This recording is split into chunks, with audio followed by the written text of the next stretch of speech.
सकता है। अब इससे प्रॉब्लम क्या होता है, कैसे ये इन्फेक्ट करता है, ये आपकी स्किन को इन्फेक्ट कर सकता है, लंग्स को इन्फेक्ट कर सकता है। अभी सीवियर केसेस आईज के आ रहे हैं, ज्यादातर आईज को इन्फेक्ट कर रहा है, आपके ब्रेन को भी इन्फेक्ट कर सकता है, और अगर आपके ब्रेन्स को या लंग्स को इन्फेक्ट करेगा, समझ में आता है, तो शायद डेथ भी हो सकती है।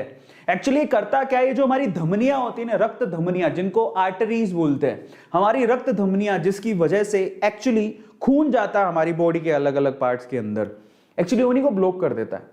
और अगर अलग अलग पार्ट्स में सपोज करो कि हमारा ब्रेन में खून जाना बंद हो गया, तो हम लोग फिर ब्रेन ही डेड हो गया, उसके बाद हम बचेंगे ही नहीं। तो ट्राई टू अंडरस्टैंड कि ये बहुत सीवियर है और इससे हमें बचने की जरूरत है। चाहे हम स्वस्थ भी हो तो भी हमें इसके उपाय जानने की जरूरत है, क्योंकि आज हम उसके उपाय जानेंगे तो मान लो कोई अगर हमारे घर पे कोई पेशेंट है किसी भी चीज का, तो उसको हम बचा सकते हैं। और ये पिक्चर आपको थोड़ा सा हिला सकती है, बट ये सच है। एक्चुअल में ये एक प्रॉब्लम है जो एक घाव बन जाता है आंख में, और देखो सीवियर कंडीशन में आंख तक निकालनी पड़ गई है, आंखों की रोशनी जा चुकी है, फंगस और नहीं बढ़ जाए इसकी वजह से आंख तक निकालनी पड़ी है, और ये सच है। तो जरा आप ध्यान से समझिएगा, इसलिए हमें जानने की बहुत ज्यादा जरूरत है। इससे बचे कैसे उसके बारे में बात कर लेंगे।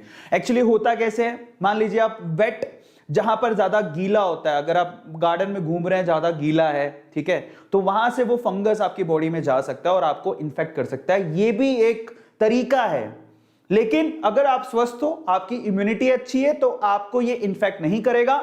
लेकिन अगर आप शुगर पेशेंट हो या फिर कैंसर पेशेंट हो, वो आपको मैं बताता हूं, तो आपको सीवियर इंफेक्शन हो सकती है। सो बी केयरफुल अबाउट दैट। तो उसके बारे में हम लोग डिस्कशन करेंगे। दिस इज द प्रॉब्लम, ये एक सबसे बड़ी प्रॉब्लम है। चलो तो सिम्टम्स के बारे में बात कर लेते हैं। क्या सिम्टम्स हैं इसके, हमें कैसे पता लगेगा कि हमें ब्लैक फंगी जो है या ब्लैक फंगस है वो हमारे शरीर में जा चुका है। हमें तो मालूम नहीं पड़ेगा, बहुत माइक्रोब्स होते हैं, छोटे छोटे होते हैं, हमें तो दिखते भी नहीं है आंखों से। अगर चले गए तो सिम्टम से मालूम पड़ता है कि हमारी बॉडी में प्रॉब्लम हो रही है। कैसे पता लगेगा, सबसे पहले तो आई, जो आपकी आंखें हैं, उनमें रीडीनेस आने लगेगी, रेडनेस आने लगेगी, लाल होने लगेगी आपकी आंखें, समझ में आता है, और पेन होना शुरू हो जाएगा आंखों में।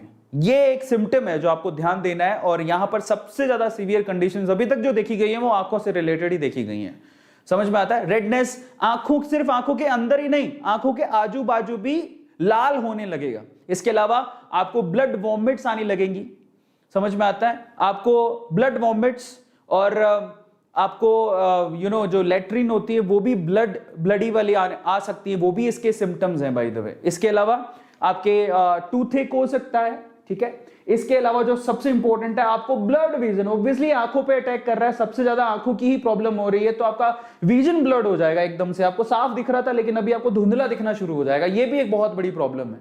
तो ये इसके सिम्टम्स हैं, जरा सिम्टम्स को पकड़िएगा। कौन कौन से सिम्टम्स हैं, आपकी आंखों के अंदर ही नहीं, आजू बाजू भी लाल होंगे, आपकी जो आंखें हैं वो लाल होनी शुरू हो जाएंगी।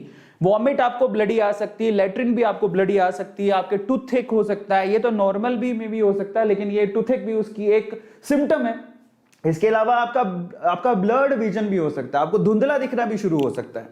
अब ज्यादा समझे कि जरा हम इसको समझ लेते हैं। मैं बार बार इस बारे में बोल रहा हूं कि खतरा एक्चुअली उनको नहीं है जिनकी इम्यूनिटी स्ट्रांग है। तो किनको खतरा है उसके बारे में बात कर लेते हैं। खतरा एक्चुअल में किसको है, तो खतरा स्पेशली उनको है जिनकी इम्यूनिटी वीक है, जिनमें रोग